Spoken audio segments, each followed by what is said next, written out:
Ready, start. The Industrial Policy Resolution of 1948 was good so far as it went, but unfortunately, the spirit of it could not be understood or appreciated by the common man in this country. So, a new orientation of this policy was given, and the Honorable Prime Minister, after his return from China, publicly declared that the future policy of the country, or rather the future pattern of society, will be the socialist pattern. That was further emphasized by the resolution passed at the Avadi session of the Congress and later reiterated by Sri Debar, President of the Indian National Congress. I am very glad to say that the spirit of it has been caught by the nation today. If I may say so, the nation has taken up the challenge for securing the socialist pattern of society.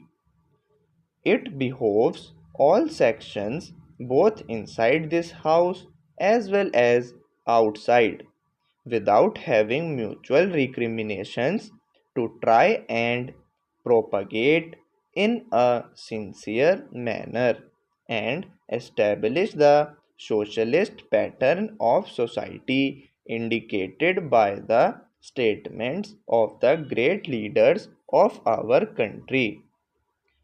It may be relevant and pertinent if I refer to a few sentences from the memorandum presented on the 4th June 1939 by our Prime Minister, who was the chairman of the All India Planning Committee, which came into existence when there was provincial autonomy in the provinces. On pages 39 and 40 of that report, he stated it is clear that the drawing up of a comprehensive national plan becomes clearly an academic exercise with no relation to reality unless the planning authority or those to whom it is responsible are in a position to give effect to the plan. If this authority is powerless or circumscribed or restricted and has limited activities, it cannot plan. An essential prerequisite for planning is thus complete freedom and independence for the country and removal of all outside control. This implies that the country possesses in itself full sovereign authority to take any measures, adopt any policies, and form any relations with other countries as may seem best to its governing authority in the interests of the country and its people. National independence is thus an indispensable preliminary for taking all the steps that might be found necessary for carrying out the 5-year plan in all its various aspects throughout the whole country. At the present moment, it is clear that not only have we in India no national independence, but we are hedged in any obstructed by numerous restrictions, limitations, safeguards, and reservations which block the path to planning and progress. Our plan for national development must therefore be drawn up for a free and independent India. Thanks to the sacrifices made by millions of our countrymen and countrywomen under the leadership of the father of the nation, Mahatma Gandhi, we have today secured complete sovereign political independence at a time when the nations of the world were engaged in the bitterest struggle using all the weapons of destruction. If, therefore, we have secured political independence during the period of a quarter of a century, it should not be difficult, especially when we are today masters in our own country, to secure a socialist pattern of society as has already been indicated. But it requires the assistance, the propaganda, the active work of all those who are interested in this.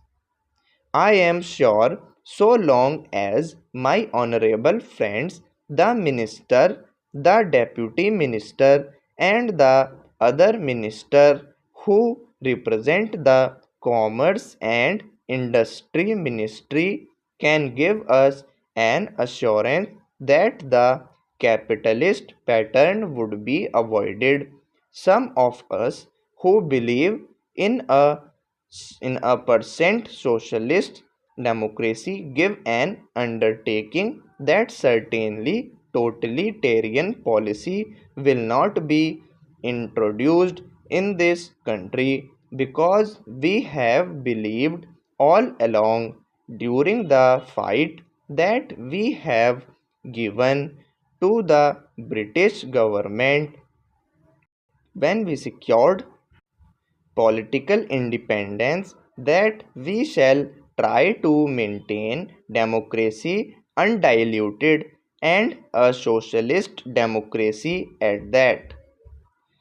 I am absolutely certain that in this country of ours, liberty of thought, liberty of speech, and liberty of action will be guaranteed to every citizen to express his views in the manner he pleases.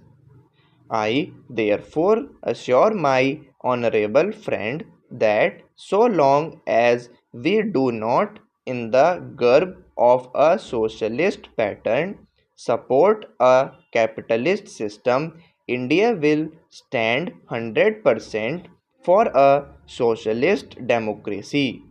Now, luckily for us, the fundamental rights of the Constitution have declared that a citizen would be assured of many of the social amenities which will give reasonable comfort from the womb to the grave.